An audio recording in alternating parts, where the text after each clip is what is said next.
Hello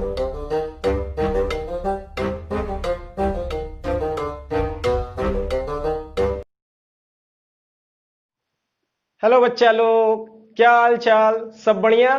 बेटा, last lecture में हम लोगों ने देखा था कुछ बेसिक क्वेश्चंस कूलम्स लॉ पे। ठीक है। आज हम लोग एंट्रेंस लेवल के क्वेश्चंस को सॉल्व करेंगे जो खासकर जेई मेंस और नीट में पूछे जाते हैं। ठीक है। तो अब थोड़ा क्वेश्चंस का लेवल बढ़ेगा, एक एक करके हम लोग सारे क्वेश्चंस को ट्राई करेंगे। ठीक है।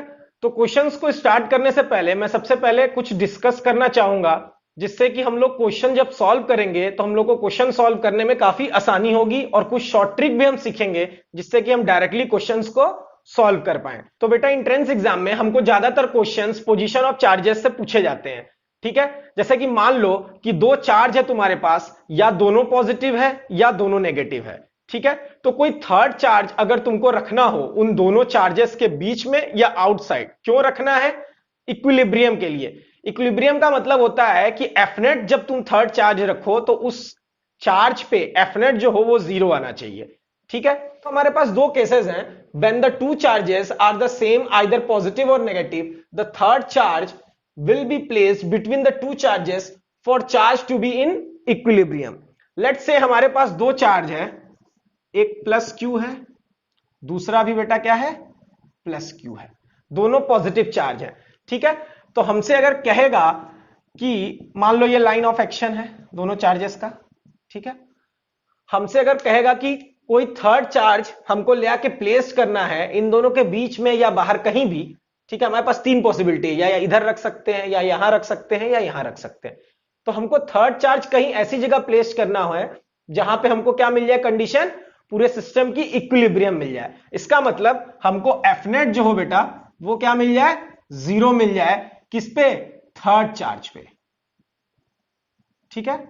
थर्ड चार्ज पे। तो देखो, हमेशा याद रखना, जब भी दोनों सेम चार्ज हैं, आइदर पॉजिटिव या मान लो इधर मैं नेगेटिव का भी बना देता हूं, मान लो दोनों माइनस क्यू चार्ज हैं। ठीक है।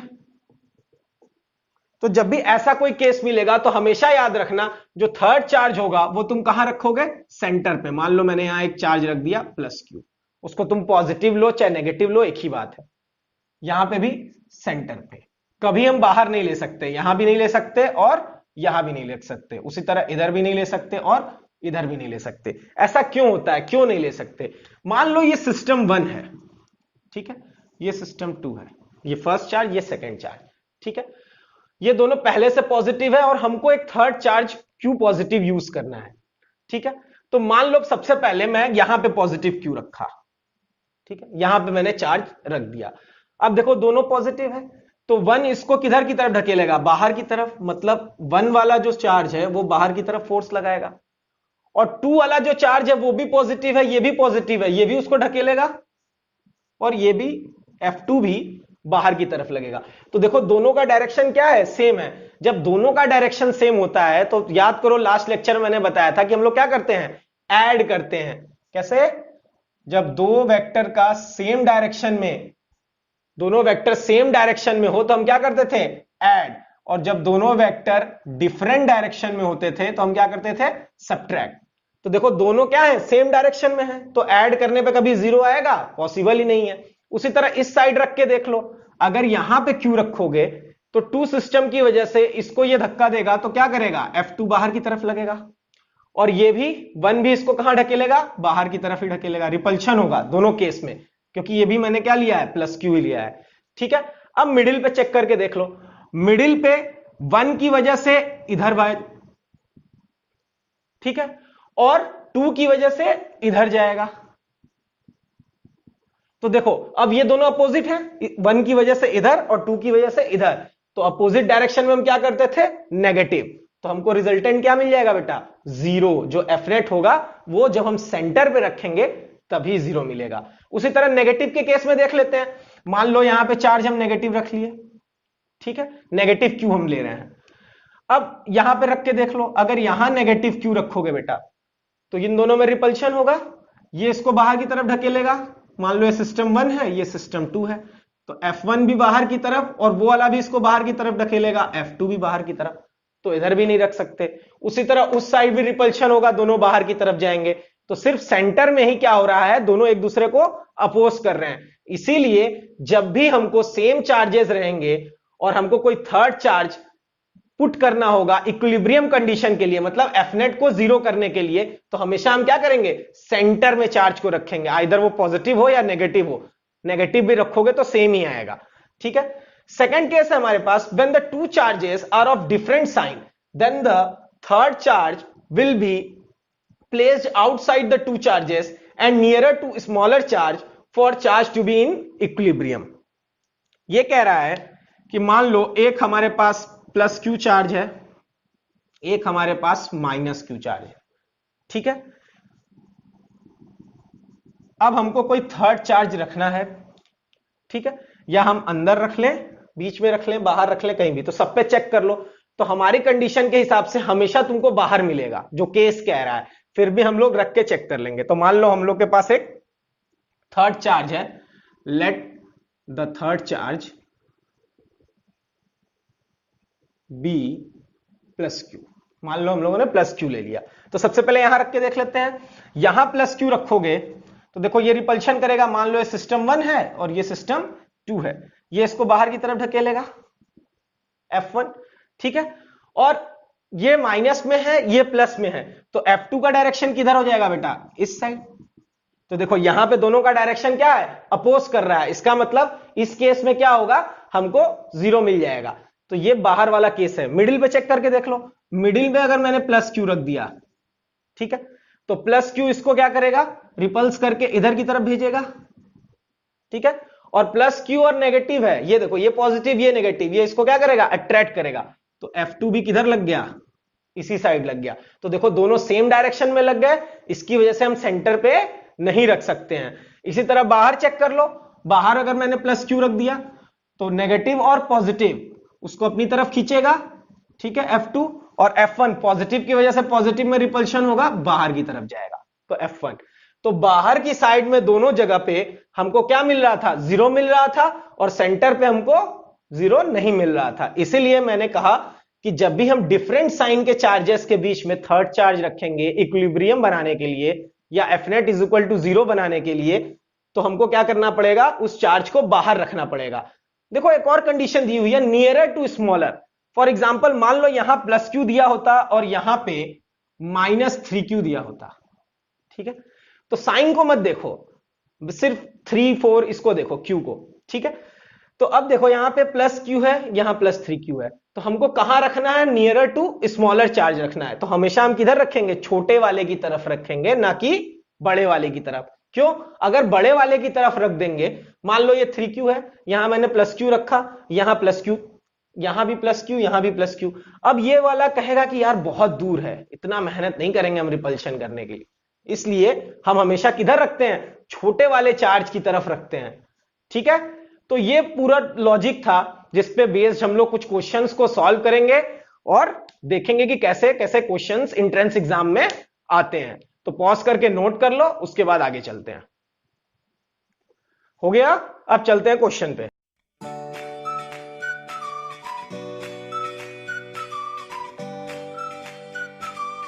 तो क्वेश्चन है बेटा यहां पे, two charges plus q plus 9q are placed a distance apart, where should we keep plus q and plus 9q so that the third charge is in equilibrium। ठीक है, तो लेट्स से मान लो हमारे पास दो चार्जेस दिए हुए हैं, एक चार्ज दिया हुआ है बेटा प्लस q और दूसरा चार्ज दिया हुआ है प्लस 9q। ठीक है, अब इस लाइन पे हमको थर्ड चार्ज कहीं पे रखना है जहां पे हमको इक्विलिब्रियम मिल जाए। ठीक है, थर्ड चार्ज मतलब Fnet जो थर्ड चार्ज पे हो, Fnet ऑन थर्ड चार्ज, वो क्या मिल जाए, 0 मिल जाए, तभी वो इक्विलिब्रियम में होगा। ठीक है, तो अब ध्यान से देखो, अभी थोड़ी देर मैंने पहले बताया था कि अगर दोनों पॉजिटिव है तो हमेशा कहां रखेंगे, सेंटर पे। तो वो तो अगर लॉजिक अगर आपको याद है तब तो बहुत ही अच्छा है, अगर नहीं याद है तो फिर से देख लो कैसे करेंगे। मान लो ये सिस्टम 1 है और ये सिस्टम 2 है। ठीक है, चलो सबसे पहले यहां मैं रख के देख लेता हूं। मान लो, लेट कर लो, let the third charge is equal to plus Q. ठीक है, थर्ड चार्ज को हम लोगों ने प्लस क्यू लेट कर लिया, तो यहां पे हमारे पास क्या आ जाएगा बेटा, प्लस क्यू। मान लो यहां पे मैंने वो चार्ज रखा है।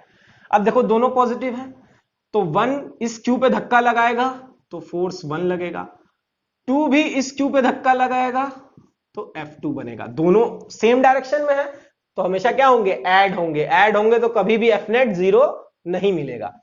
यहां पे प्लस क्यू रख के देख लो। ठीक है, अब ये 9Q इस पे धक्का लगाएगा तो F2 सेकंड वाला है, और 1 वाला जब इस पे धक्का लगाएगा तो F1। तो दोनों कहां है, बाहर की तरफ है, दोनों सेम डायरेक्शन में है, तो ये भी ऐड होंगे, तो ये भी कैंसिल हो गया। मतलब ना ही हम यहां रख सकते हैं और ना ही यहां रख सकते हैं। अब बचा कहां, बीच में। तो बीच में देखो, बीच में कहीं भी रख सकते हो, सेंटर पे भी रख सकते हो, जहां आपका मन, बट कोशिश किया करो कि इसके नजदीक रखो जिधर छोटा वाला हो। ठीक है, बड़े वाले के नहीं, छोटे वाले के नजदीक। मान लो यहां पे मैंने प्लस क्यू रख दिया। अब ये 1 इस पे लगाएगा इस साइड F1, और ये 2 इस पे लगाएगा इस साइड F2। ठीक है, दोनों एक दूसरे को लगा रहे हैं एक साइड में। अब यहां से यहां तक की डिस्टेंस ध्यान से देखो, हमको दी हुई है A। ठीक है, A डिस्टेंस अपार्ट में रखे हुए हैं। अब अगर हम इस चार्ज से इस चार्ज तक x लेट कर लें, ठीक है, तो इस साइड वाला क्या हो जाएगा, इस साइड वाला क्या हो जाएगा बेटा, a माइनस एक्स। ठीक है, इतनी दूरी अगर हम x लेट कर लिए तो इतनी दूरी कितनी हो जाएगी, a माइनस एक्स। अब इक्विलिब्रियम का कहना है कि एफ नेट जो है वो 0 है, एफ नेट जो है वो 0 है। इसका मतलब दोनों का डिफरेंस क्या है, F1 माइनस F2 जो है वो क्या है बेटा, 0 के बराबर है। ठीक है, तो हम इसको F1 is equal to F2 भी लिख सकते हैं, कोई प्रॉब्लम। ठीक है, F1 is equal to F2। अब क्या करेंगे, F1 और F2 की वैल्यू रखते जाओ। तो देखो F1 की वैल्यू रखोगे तो K Q1 Q2 by are square, इधर भी और इधर भी K Q1 Q2 by are square. ठीक है, कुछ नाम दे दो, इसको R1 दे दो, इसको R2 दे दो। ठीक, अब क्या करेंगे, वैल्यूज को पुट करते जाएंगे। तो वैल्यूज को पुट करो, K तो कांस्टेंट है, Q1 की जगह पे यहां क्या है Q, Q2 की जगह पे यहां क्या है Q, अपॉन R1 की जगह पे, देखो R1 की जगह पे क्या है X, तो X का whole square is equal to इस साइड K Q1 Q2, तो K Q1 की जगह पे क्या है बेटा Q, Q2 की जगह पे क्या है बेटा 9Q, upon A minus x का होल स्क्वायर। ठीक है, अब देखो क्या क्या कैंसिल हो रहा है, K कैंसिल हो जाएगा, Q Q, K Q Q, इतनी चीजें कैंसिल हो गई। बच क्या रहा है बेटा, 1 upon x square is equal to 9 upon A minus x का होल स्क्वायर। क्रॉस मल्टीप्लाई करो, इसको इधर ले आओ, तो A माइनस एक्स और इसको अब x का होल स्क्वायर लिख सकते हो, और इधर 9 हो जाएगा। ठीक है, so now A minus x will be equal to √9, तो इसको हम लिख सकते हैं A minus x upon x is equal to plus minus 3। ठीक है, तो अब इसको सॉल्व कर लो, एक बार A minus x by x is equal to 3 ले लो, तो A इज इक्वल टू ये 3x हो जाएगा और माइनस एक्स उधर जाएगा तो 4x, तो x will be equal to a by 4। उसी तरह एक बार माइनस ले लो, तो a minus x upon x is equal to minus 3, so a will be equal to, ये जाएगा इधर x तो माइनस 3x और उधर चला जाएगा तो minus 2x, so x is equal to a upon 2, वो भी माइनस में। ठीक है, तो हमको x की दो वैल्यू मिल गई, एक ये और एक ये। इसमें से कौन सी वैल्यू लेंगे, ये वाली या ये वाली, ये वाली बेटा रिजेक्ट हो जाएगी, तो हम कौन सी वैल्यू लेंगे, a बाई 4। मतलब ये हमको जो मिला वो क्या मिला, a बाई 4। अगर माइनस वाला हम लेते तो वो कहां आ जाता, बाहर की तरफ आ जाता, जबकि हमको लेना कहां है, बीच में चार्ज रखना है। जब हम बाहर की तरफ चार्ज रखेंगे तब माइनस में कंडीशन आएगी। तो हमारा आंसर हो गया x is equal to a by 4। मतलब ये a बाई 4 है, अगर ये निकालना चाहते हो तो a माइनस a बाई 4 कर लेना, तुमको मिल जाएगा 3a बाई 4। ठीक है, तो इस तरह से हम क्वेश्चंस को सॉल्व करेंगे। बट बेटा अगर एंट्रेंस एग्जाम में क्वेश्चन ये आएगा और आप इतना करोगे तब आपका पेपर छूट जाएगा। ठीक है, तो उसके लिए हमको कुछ शॉर्ट ट्रिक्स याद रखनी होंगी, जिससे कि ऐसे क्वेश्चंस को हम डायरेक्ट सॉल्व कर लें। ठीक है, तो मैं नोट में लिख देता हूं वो शॉर्ट ट्रिक, और उसको चेक भी कर लेंगे कि क्या वो सही काम कर रही है या नहीं। तो देखो, कभी भी क्वेश्चन अगर ऐसा आता है तो हमेशा याद रखना Q1 स्मॉलर को लेना है, और डायरेक्ट ये फॉर्मूला लगा सकते हो x is equal to root के अंदर Q1 अपॉन रूट के अंदर Q2 प्लस Q1 इंटू ए मतलब तुम्हारा सेपरेशन। तो इस क्वेश्चन पे चेक करके देखते हैं कि ये वर्क कर रहा है या नहीं। ठीक है, तो हमारे पास फॉर्मूला है बेटा x is equal to root के अंदर Q1 अपॉन रूट के अंदर Q2 plus Q1 dot A. ठीक है, तो Q1 हमारे पास क्या है, Q है, तो यहां पे रूट के अंदर क्या लिख लोगे, Q अपॉन Q2 हमारे पास क्या है, देखो 9Q है, तो रूट के अंदर क्या आ गया बेटा 9Q, और प्लस यहां पे Q1 की जगह फिर से रूट Q डॉट ए। तो इसको हम टोटल ओवरऑल लिख सकते हैं बेटा, ये तो हो गया तुम्हारा रूट Q का Q ही रह गया। अब देखो ये 3 रूट Q हो जाएगा और प्लस Q और डॉट ए। अब इसको सॉल्व कर लो, तो ऊपर हो गया a रूट क्यू अपॉन नीचे हो गया 4 रूट क्यू। रूट क्यू से रूट क्यू कट गया, क्या बच गया a बाई 4। तो देखो हमको डायरेक्ट आंसर मिल गया यूजिंग दिस ट्रिक। ठीक है, तो इसको याद कर लोगे तो डायरेक्ट इस क्वेश्चन को सॉल्व कर लोगे, इतनी मेहनत नहीं करनी होगी। तो एंट्रेंस एग्जाम में आपको ज्यादा से ज्यादा कोशिश करनी होगी कि छोटे वे में आप क्वेश्चंस को सॉल्व कर लो। पूरा सॉल्व करोगे तो पेपर ही छूट जाएगा। ठीक है, तो पॉज करके नोट कर लो, उसके बाद नेक्स्ट क्वेश्चन देखते हैं। कर लिया, अब चलते हैं नेक्स्ट क्वेश्चन पे।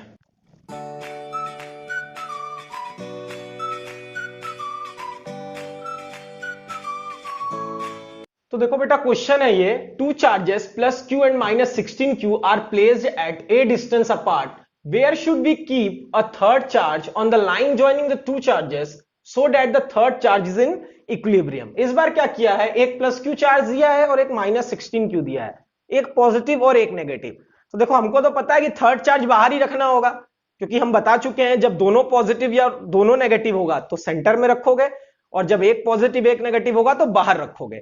और किस साइड में रखोगे, जिस साइड वाला चार्ज छोटा होगा, मतलब प्लस क्यू के साइड में रख सकते हो। फिर भी हम लोग चेक करके देख लेते हैं कि क्या हम लोग सही हैं या नहीं।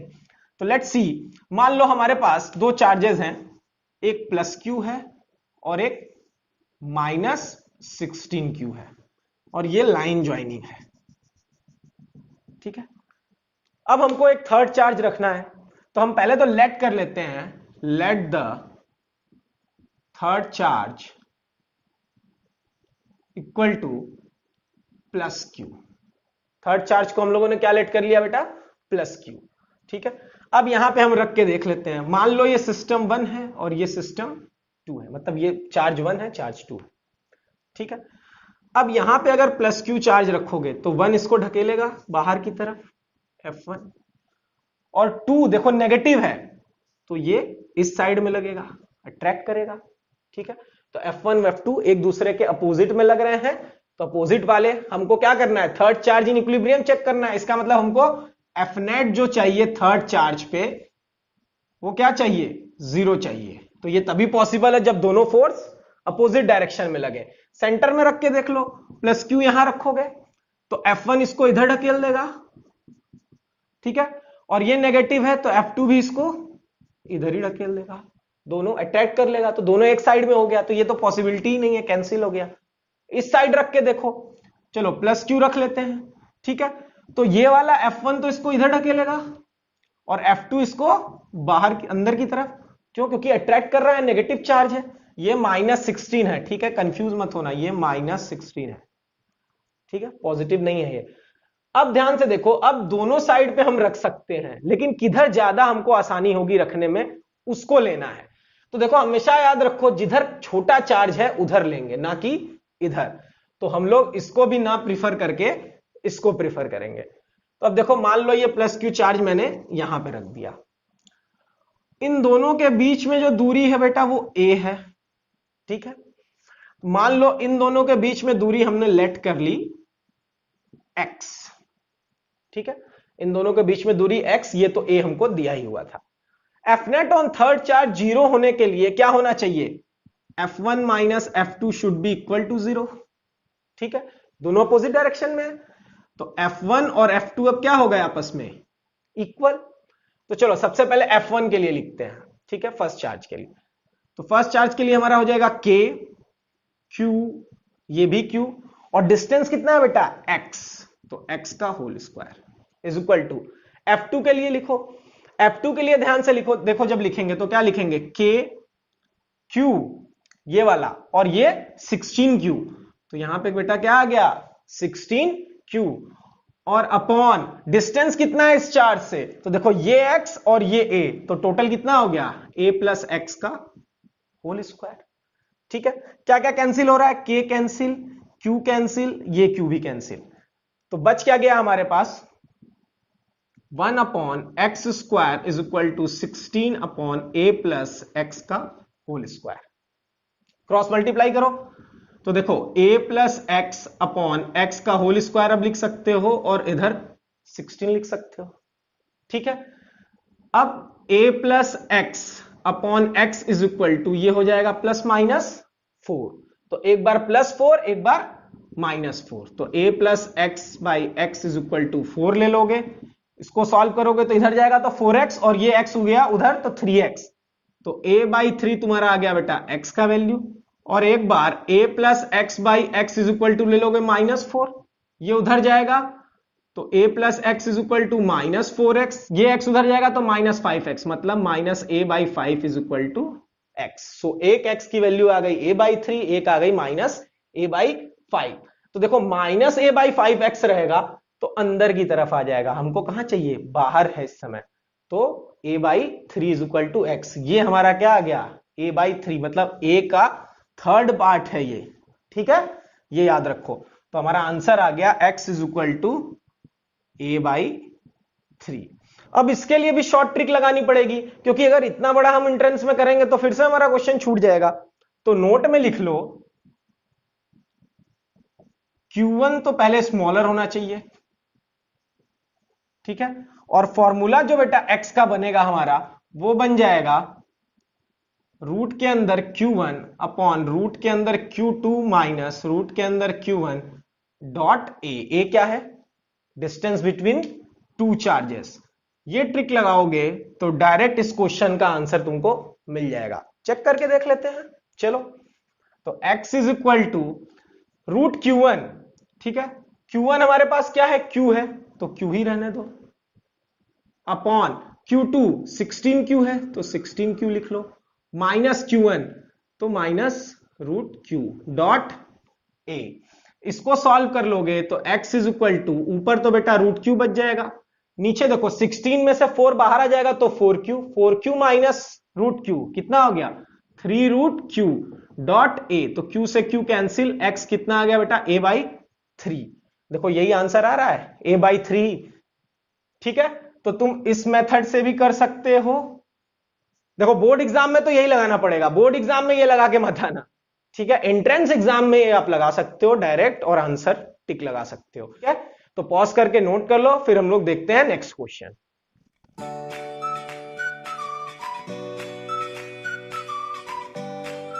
देखो ये क्वेश्चन है बेटा, distance between 4 microcoulomb and minus 1 microcoulomb is 10 centimetre, where should be the third charge place so that its net force will be 0।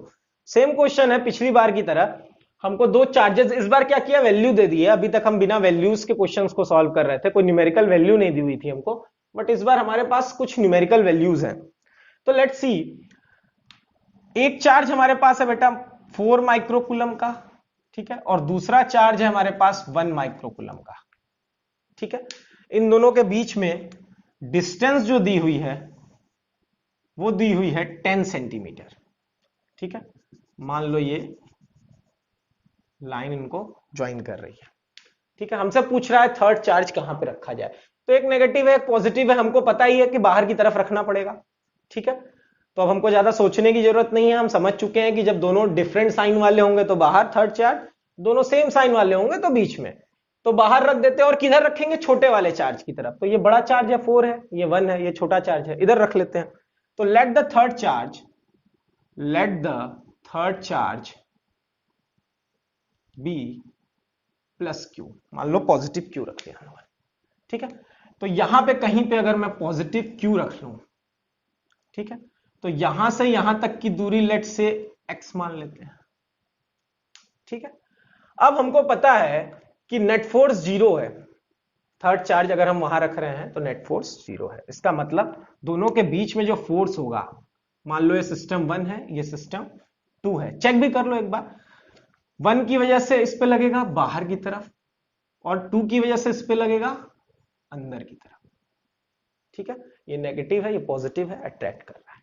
ठीक है, so F1 will be equal to F2, सीधे सीधे। अब यहां पे लगा दो Q1 Q2 by are square. तो अब क्या करते हैं, लेट कर लेते हैं। मान लो ये Q1 है और ये Q2 है, तो F1 हमारा क्या हो जाएगा, K Q1 Q अपॉन 10 और x, दोनों जोड़ के कितना हो जाएगा बेटा, 10 प्लस एक्स का होल स्क्वायर। F2 देख लो, F2 ये है। ठीक है, तो K Q और क्या है Q2 अपॉन कितना दूरी है x, देखो दोनों के बीच में डिफरेंस क्या है x, तो ये हो गया x का स्क्वायर। तो इसमें से k k q q ये तो कैंसिल हो गया, x स्क्वायर को इधर ले आओ तो x अपॉन 10 प्लस एक्स का होल स्क्वायर ये हो जाएगा। ठीक है, और ये Q2 अपॉन Q1 हो जाएगा। ओके, अब आपको क्या करना है, Q2 अपॉन Q1 की वैल्यू रख दो। So x upon 10 plus x का whole square and Q2, what is Q2? Q2 की वैल्यू कितनी है, -1 इंटू 10 पे पावर -6।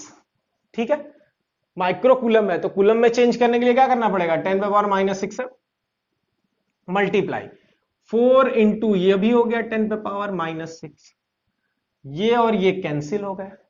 ठीक है, अब देखो नेगेटिव साइन को लेकर परेशान मत होना, नेगेटिव साइन सिर्फ डायरेक्शन बताता है, हम इसको 1 लेके भी चल सकते हैं। ठीक है, डायरेक्शन बताने के लिए सिर्फ माइनस का जरूरत है।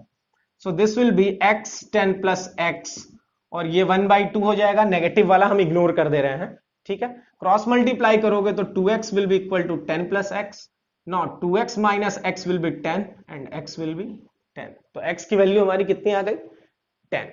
तो ये बहुत ही आसान था। ऐसे ही क्वेश्चंस आपको न्यूमेरिकल बेस्ड आएंगे बोर्ड एग्जामिनेशंस में। ठीक है, जिसको आप बहुत ही आसानी से कर सकते हो। ओके, सो पॉज करके नोट कर लो, फिर चलते हैं नेक्स्ट क्वेश्चन पे। हो गया, चलो देखो।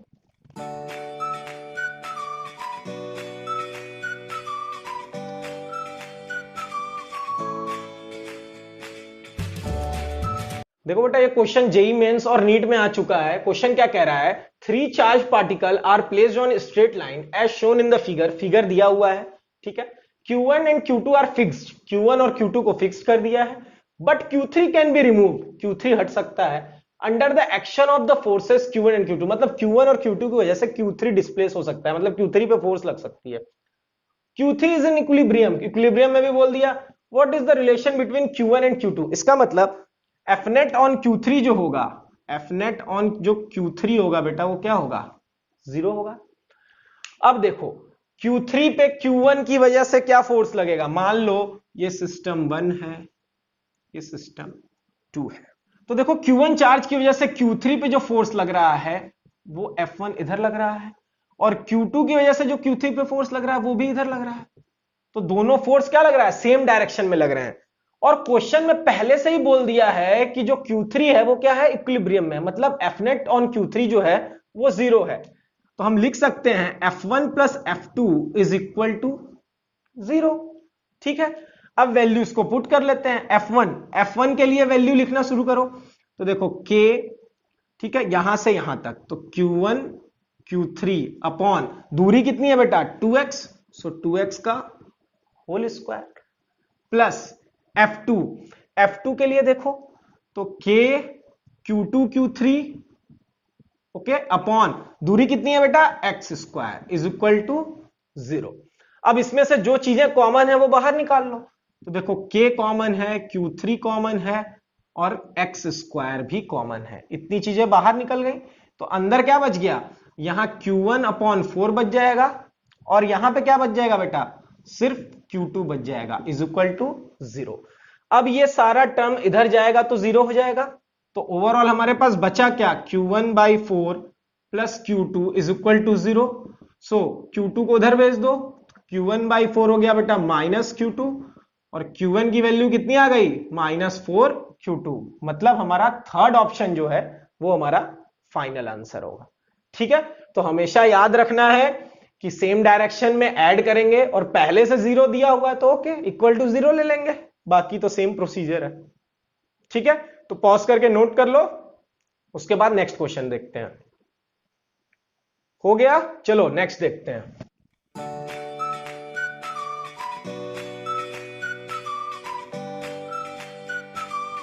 देखो बेटा, ये क्वेश्चन है जो कि नीट में पूछ चुका है। 2 point charges repel each other with a force of 100 Newton. One of the charge is increased by 10% and other is reduced by 10%. The new force of repulsion at the same distance would be. ठीक है, तो हमारे पास force का formula क्या होता है, KQ1Q2 upon are square. ठीक है, और फोर्स हमको दिया हुआ है कितना, 100 न्यूटन, मतलब KQ1Q2 upon are square 100 Newton. तो हमारे पास पहले चार्ज Q1 था, अब मान लो हम Q1 डैश ले लेते हैं। ठीक है, तो जो पहला चार्ज है वो इंक्रीज कर रहा है 10% से। ठीक है, इसका मतलब पहले कितना था, Q1 था, अब उसमें कितना ऐड हो जाएगा, 10% ऐड हो जाएगा, तो मतलब 10/100 इंटू Q1। ठीक है, तो इसको मल्टीप्लाई करके सॉल्व कर लो, तो ये हो गया 110 Q1 अपॉन 100, कितना आ गया बेटा, 1.1 Q1। ठीक है, Q1 डैश की वैल्यू आ गई। इसी तरह Q2 डैश देख लो, Q2 डैश में बोल रहा है कि 10% रिड्यूस हो जा रहा है, which means Q2 minus 10/100 into Q2, minus कर लेंगे क्योंकि रिड्यूस हो रहा है। सो Q2 dash will be, LCM लोगे तो 100 माइनस 10, 90/100 Q2, इसका मतलब ये हो गया 0.9 Q2। सो हमको नए Q1 डैश और नए Q2 डैश की वैल्यू मिल गई। सो अब हम लिख सकते हैं कि Q1 की जगह Q1 डैश रख दो तो क्या आ जाएगा, 1.1 Q1। ओके, Q2 की जगह पे ये रख दो 0.9 Q2 अपॉन आर स्क्वायर। ठीक है, अब ध्यान से देखो, इसमें से KQ1 Q2 upon are square एक साथ लिख लो। ठीक है, और 1.1 इंटू 0.9 करोगे तो 0.99 हो जाएगा। अब ध्यान से देखो, KQ1 Q2 upon are square कितना है, 100 न्यूटन, तो 100 इंटू 0.99 कितना आ गया बेटा, 99 न्यूटन। मतलब हमारा थर्ड ऑप्शन करेक्ट ऑप्शन है। ठीक है, तो 10% इंक्रीज किया था फर्स्ट वाला, दूसरा वाला 10% डिक्रीज किया था, दोनों की वैल्यू निकाल के पुट कर दिए और वापस से ये KQ1 Q2 upon are square की जगह 100 न्यूटन रख दिए। आंसर मिल गया हमको 99 न्यूटन। सो आज का लेक्चर यहीं कंप्लीट होता है। नेक्स्ट लेक्चर में बेटा हम लोग परमिटिविटी, रिलेटिव परमिटिविटी और एब्सोल्यूट परमिटिविटी के बारे में पढ़ेंगे। ठीक है, सो आज हम लोगों ने कुछ क्वेश्चंस किए हैं, आप लोग खुद से भी कुछ क्वेश्चंस ट्राई करना, और आई थिंक 1 वीक के अंदर आपको डिस्क्रिप्शन लिंक में एक टेस्ट सीरीज मिलेगी जिसमें जेई के क्वेश्चंस होंगे, जेई मेंस के खासकर, उसको आप लोग सॉल्व करने की कोशिश करना। और अगर नहीं होगा तो आप व्हाट्सएप पे भी मैसेज करके पूछ सकते हो और कमेंट सेक्शन में भी कोई भी क्वेश्चन पूछ सकते हो। और अगर वीडियो पसंद आया हो तो लाइक, शेयर और सब्सक्राइब करना मत भूलना। Thank you.